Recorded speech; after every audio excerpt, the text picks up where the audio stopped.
안녕하세요. 산야초 나라입니다. 산에 들어왔는데 이 꽃이 만발하게 피고 있습니다. 이 주위만 와도 향이 정말 좋습니다. 저 앞에는 아카시아에서 꽃들이 만발해서 피고 있고, 또 여기 밑에는 이렇게 찔레나무에서 찔레꽃도 이렇게 하얗게 꽃을 피우고 있습니다. 향이 정말 좋습니다. 꽃 핀 모습이고, 피기 전에 꽃 봉오리들도 있습니다. 봄철에 이렇게 부드러운 순은 데쳐서 나물로 해서 먹었죠.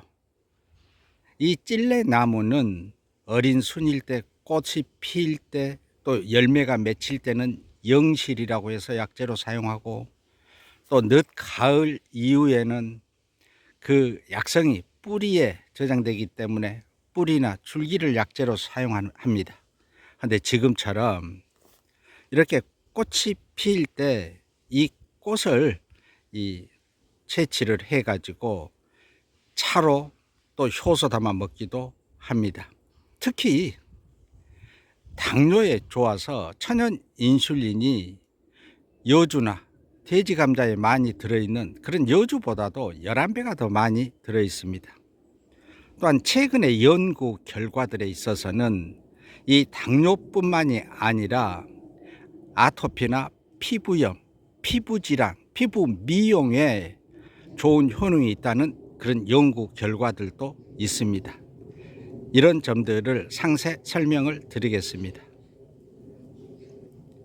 이 아카시아 꽃은 채취를 할 때는 너무 활짝 피어버리면은 안 되고, 한 70%, 80% 상태 꽃이 피었을 때나 이렇게 꽃 봉우리가 맺혀 있는 상태, 이때 꽃과 꽃 봉우리를 함께 채취를 합니다. 이 꽃이 핀 것이고, 이 꽃 봉우리도 같이 있죠. 이게 이제 금방 피겠습니다. 이걸 채취를 해 가지고 그늘에 말려 가지고, 말린 것을 뜨거운 물에 우려내서 이렇게 차로 해서 복용하기도 합니다. 또한 효소를 담을 때는 꽃이 완전히 피기 전 이 꽃하고 꽃 봉오리를 채취해서 씻어냅니다. 해서 물기를 완전히 제거하고, 소독한 유리병 용기에 설탕과 1:1 비율인데 한 80% 정도 같이 버무려서 꾹꾹 눌러서 담습니다. 그리고 맨 나중에는 위에 한 20% 정도의 설탕으로 바람이 안 통하게, 부패하지 않게 꾹꾹 눌러서 바람이 통하는 얇은 천 같은 걸로 하고 뚜껑을 이렇게 닫아줍니다. 그래서 처음 일주일 동안은 한 두세 번 이 효소 발효가 되기 위해서 저어줍니다. 이때 이 찔레꽃은 수분기가 적습니다. 해서 어떤 분들은 배즙을 넣고 또 설탕 대신에 설탕 시럽을 넣으면은 발효가 더 잘 됩니다.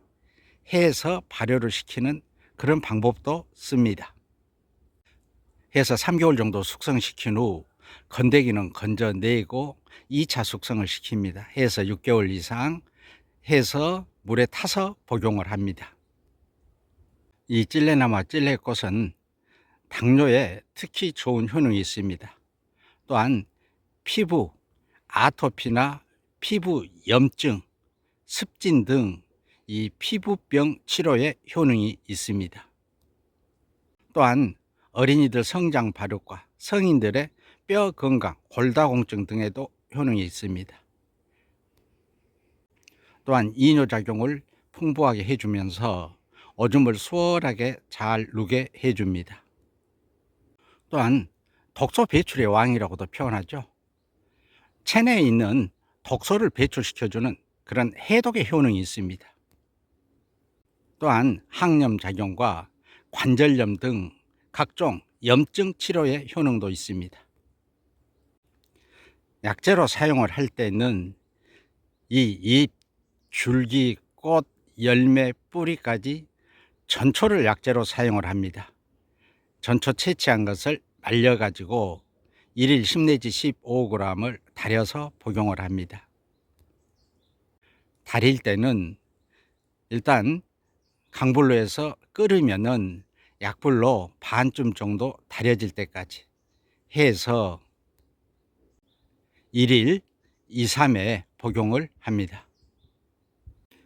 또한 최근 연구 결과에서도 여러 연구들이 있는데 그 중에서도 혈당 조절을 하면서도 이 피부 미용, 여드름, 또 피부병 질환 등의 효능이 있어서 화장품 소재로서 가치가 높다는 그런 연구 결과도 있고, 기미나 잡티 등 제거하는 그 효능이 있다는 연구 결과가 있습니다. 찔레꽃이었습니다.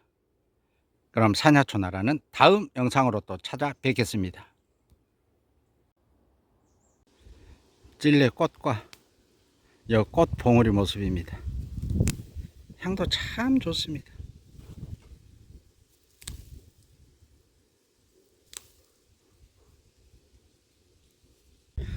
꽃이 완전히 피기 전에 한 7, 80% 그 상태나 꽃 봉우리 그걸 채취를 합니다. 이렇게 찔레나무 꽃이 아주 여기저기 만발해서 피고 있습니다. 이제 좀 지나면 너무 피어버리면 채취 시기가 지날 것 같습니다.